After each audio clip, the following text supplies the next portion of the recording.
नमस्कार दोस्तों, GK study with Rakesh में आपका हार्दिक स्वागत है। और भी दोस्तों कैसे हैं हम दोस्तों। लास्ट वीडियो लेक्चर में राजस्थान की कला एवं संस्कृति पढ़ रहे थे। कला एवं संस्कृति के तहत राजस्थान के त्योहार एवं मेले पढ़ रहे थे दोस्तों। त्योहार एवं मेले में मैंने दोस्तों लास्ट वीडियो लेक्चर में आश्विन मास कंप्लीट करवा दिया था। आज हेडिंग डालिए दोस्तों कार्तिक माह, यानी आज हम पढ़ेंगे दोस्तों जिस माह के बारे में, उस माह का नाम है कार्तिक माह। कार्तिक माह में दोस्तों पहला ही त्योहार आता है जिसका नाम है करवा चौथ। कौन सा त्योहार है? करवा चौथ। बस दो तीन ही बातें हैं दोस्तों। करवा चौथ देखो नाम से स्पष्ट है, चौथ तो यानी चतुर्थी को आएगी दोस्तों। तो आती कब है? तो कार्तिक कृष्ण चतुर्थी को आती है। अब होता क्या है दोस्तों, तो महिलाएं हैं, यानी महिलाएं अपने पति की दीर्घायु हेतु, महिलाएं अपने पति की दीर्घायु हेतु व्रत रखती है। इस दिन चौथ माता की पूजा होती है। बस चौथ माता का ध्यान रखना। मूल मंदिर कहाँ है? तो चौथ का बरवाड़ा सवाई माधोपुर में है, यानी इनका मंदिर कहाँ है? तो चौथ का बरवाड़ा सवाई माधोपुर। और खनिजों की दृष्टि से जरूर ध्यान रखना, चौथ का बरवाड़ा सवाई माधोपुर। चौथ का बरवाड़ा कहाँ है भाई? सवाई माधोपुर। और क्या याद रखेंगे चौथ के माता में? तो दोस्तों कंजर जाति के आराध्य देवी हैं, कंजर जाति की आराध्य देवी, आराध्य देवी। अब दोस्तों याद क्या रखना है? दोस्तों ध्यान रखना कि चौथ माता का मेला कब आता है। चौथ माता का मेला यानी व्रत तो इस दिन चौथ माता का आता है दोस्तों, करवा चौथ को, लेकिन चौथ माता का मेला आता है माघ कृष्ण चौथ को, चतुर्थी को आता है। ये याद रखना दोस्तों। यह एक अंतरराष्ट्रीय व्रत है दोस्तों, यह एक अंतरराष्ट्रीय व्रत है, अंतरराष्ट्रीय व्रत है, यह एक अंतरराष्ट्रीय व्रत है। और दूसरी दोस्तों ये याद रखना कि कर्मों का दान का विशेष महत्व, कर्मों के दान का विशेष महत्व, दान का विशेष महत्व। और क्या याद रखेंगे दोस्तों? जो यानी चौथ माता की कथा सुनाई जाती है उसे मतंगा कहते हैं, यानी चौथ माता की कथा सुनाने वाले को, कथा सुनाई जाती है उसे मतंगा कहते हैं, उसे मतंगा कहते हैं। तो याद रख लेना दोस्तों, चौथ माता यानी मंदिर चौथ का बरवाड़ा साई माधोपुर में, कंजर जाति की आराध्य देवी है। चौथ माता की कथा सुनाई जाती है उसे मतंगा कहा जाता है दोस्तों।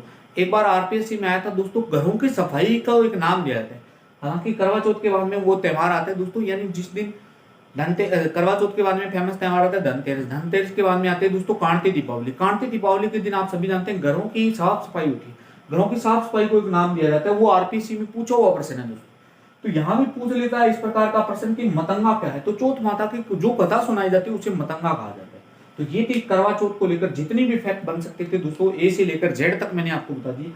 कार्तिक माह में पहला त्योहार आता है करवा चौथ। करवा चौथ कब आता है? कार्तिक कृष्ण चतुर्थी को आता है। महिलाएं अपने पति की दीर्घायु के व्रत रखती है। व्रत किनका रखती है दोस्तों? चौथ माता का व्रत रखती है।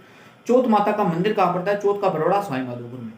चौथ माता कंजर जाति की आराध्य देवी, चौथ माता की कथा सुनाई जाती है उसे मतंगा कहते हैं। कर्मों के दान का विशेष महत्व है दोस्तों। और क्या याद रखेंगे दोस्तों? और याद रखना कर्मों के दान का विशेष महत्व है। और चौथ माता का मेला वेरी वेरी इंपॉर्टेंट है दोस्तों। आप करवा चौथ ऑप्शन हो जाएंगे, लेकिन माँ कृष्ण चतुर्थी को आता है दोस्तों, ये ध्यान रखना। नेक्स्ट दोस्तों इसके बाद में आता है आहोई अष्टमी। बीच में आ रहा है त्योहार, बस कोई फेमस त्योहार नहीं है। आहोई अष्टमी,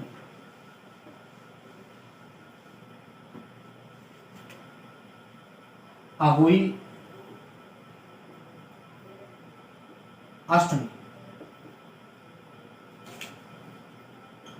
तो कार्तिक कृष्ण अष्टमी के दिन आती है दोस्तों। नेक्स्ट इसे निर्जलाष्टमी कहते हैं, उपनाम, सॉरी उपनाम अन्य नाम निर्जलाष्टमी यानी व्रत वगैरह रखते हैं दोस्तों। निर्जला का मतलब बिना जल के रहना। रोहिड़ा वृक्ष की पूजा होती है। रोहिड़ा वृक्ष की पूजा।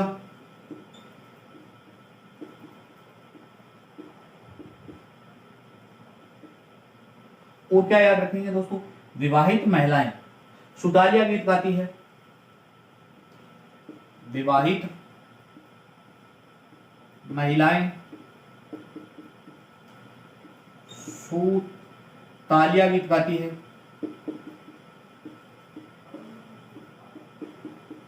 गीत गाती है। नेक्स्ट दोस्तों, दीवार पर श्याऊ माता व उनके बच्चे के चित्र बनाए जाते हैं। दीवार पर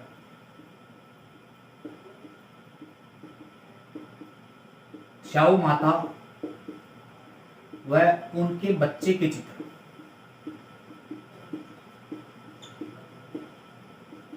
चित्र बनाए जाते हैं।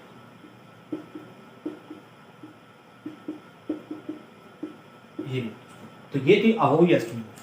अहोई अष्टमी पहली बात कब आती है तो कार्तिक कृष्ण अष्टमी, अन्य नाम निर्जलाष्टमी। किस वृक्ष की पूजा होती है तो वेरी वेरी इंपॉर्टेंट दोस्तों, रोहिड़ा वृक्ष की पूजा होती है।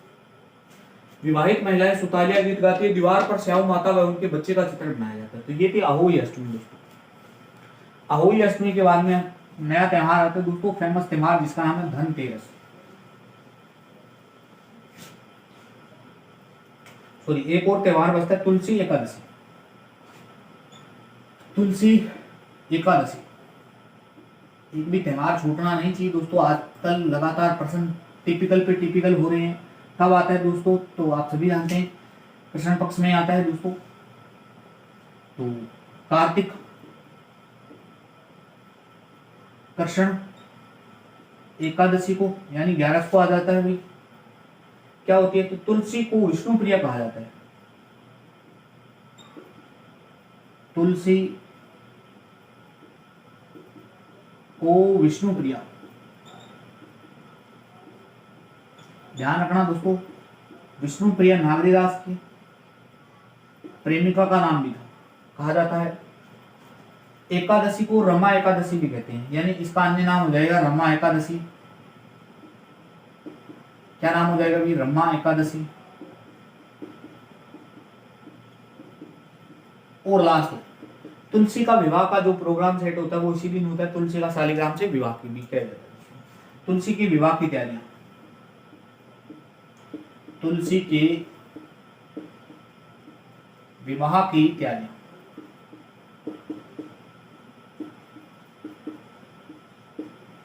तुलसी का विवाह किससे होता है तो ये होता है दोस्तों शालिग्राम नामक व्यक्ति से।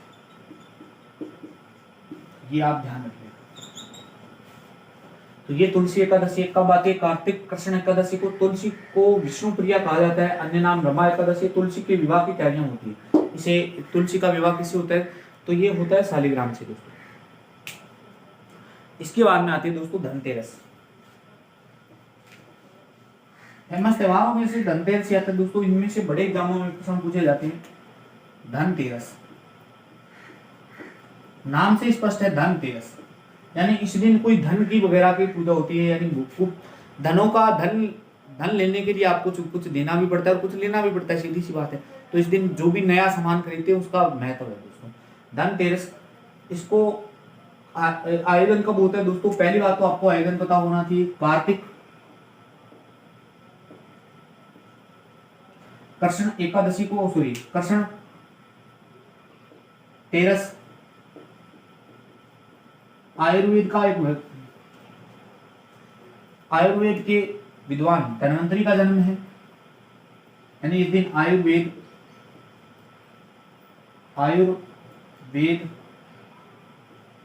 के विद्वान धन्वंतरी का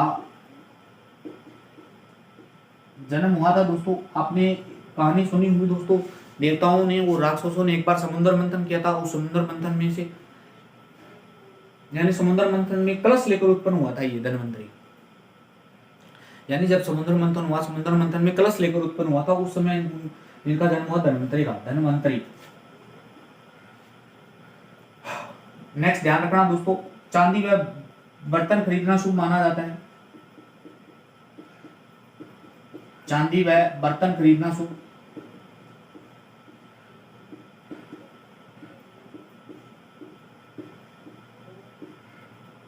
और क्या याद रखेंगे दोस्तों, और याद ये रखेंगे अकाल मृत्यु को टालने के लिए यमराज की पूजा, अकाल मृत्यु को टालने के लिए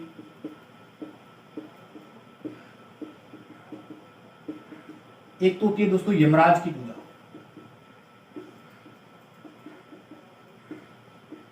और दूसरा क्या किया जाता है दोस्तों, तो दूसरा होता है आटे के दीपक बनाकर घर के द्वार पर रखे जाते हैं। आटे के दीपक बनाकर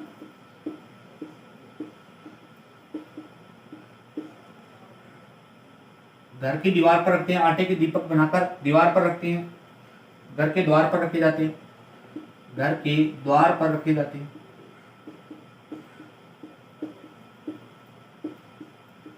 तो ये सब महत्व है दोस्तों धनतेरस का। धनतेरस एग्जाम के दृष्टिकोण से महत्वपूर्ण है। सीधा ही प्रश्न आ जाएगा कि धनतेरस कब आती है, तो धनतेरस कार्तिक मास में आती है। आप सभी जानते हैं दीपावली के 2 दिन पहले आती है। दीपावली कब आती है, तो कार्तिक अमावस्या को आती है दोस्तों। धनतेरस कार्तिक कृष्ण तेरस को आती है। आयुर्वेद के विद्वान धन्वंतरी का जन्म हुआ। चांदी व बर्तन खरीदना शुभ है। चांदी के बर्तन तो क्या खरीदते हैं, चांदी व बर्तन खरीदना शुभ है। अकाल मृत्यु को टालने के लिए 2 कार्य होते हैं, तो यमराज की पूजा होती है और आटे के दीपक बनाकर घर के द्वार के बाहर रखे जाते हैं दोस्तों। वर्तमान में तो आटे वाटे को कुछ नहीं बनाए जाते, वर्तमान में तो आप सभी जानते हैं रेडीमेड दीपक आने लगे, और ज्यादातर है जो हमारे मिट्टी यानी सोइल मेड है वो दीपक चलते हैं दोस्तों। तो ये धनतेरस थी दोस्तों। इसके बाद में रूप चतुर्दशी या इसी को कहते हैं दोस्तों कांटे दीपावली वगैरह, छोटी दीपावली, वो सब देखते हैं। नया त्योहार आता है दोस्तों छोटी दीपावली, इसका नाम है रूप चतुर्दशी।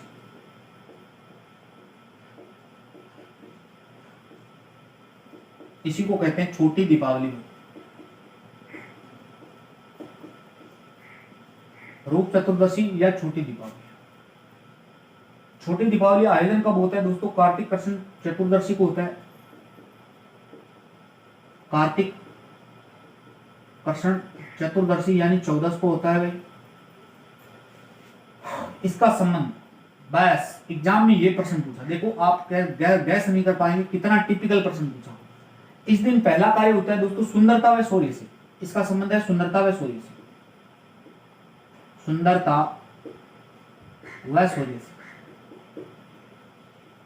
आप कह रहे थे ना, किसी ने कमेंट किया सर बहुत ज्यादा डीप बता रहे हो, इतना डीप आता ही नहीं है, तो यहां से देख सकते हैं दोस्तों ये प्रश्न आरपीएससी के किसी एग्जाम में पूछा है।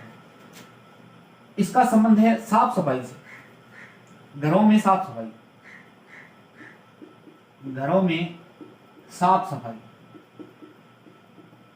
अब दोस्तों घरों में साफ सफाई होती है ना, इस शब्द को राजस्थानी भाषा में यानी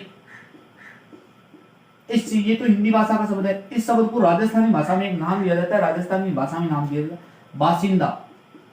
प्रश्न आया था कि बासिंदा क्या है, ये प्रश्न पूछा जा चुका है आरपीसी के किसी एग्जाम में कि बासिंदा क्या है। तो बासिंदा रूप चतुर्दशी या छोटी दीपावली के दिन जो घरों में सफाई होती है उसे बासिंदा कहते हैं।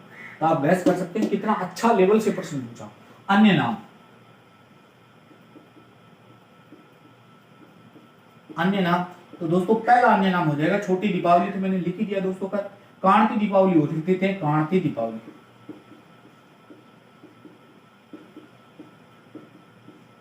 वो कहते हैं भगवान विष्णु ने इस समय नरकासुर राक्षस का वध किया था, इसीलिए इसको नरक चतुर्दशी भी कहते हैं। नरक चतुर्दशी।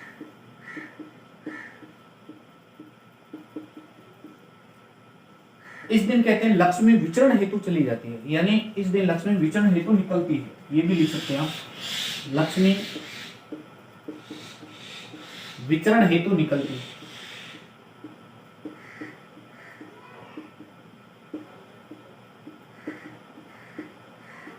क्या होता है अभी, एक तो कार्तिक कृष्ण चतुर्दशी को मनाया जाता है। संबंध सुंदरता व सूर्य से। घरों में साफ सफाई होती है। घरों में साफ सफाई को राजस्थानी भाषा में क्या कहा जाता है, तो राजस्थानी भाषा में कहा जाता है बासिंदा।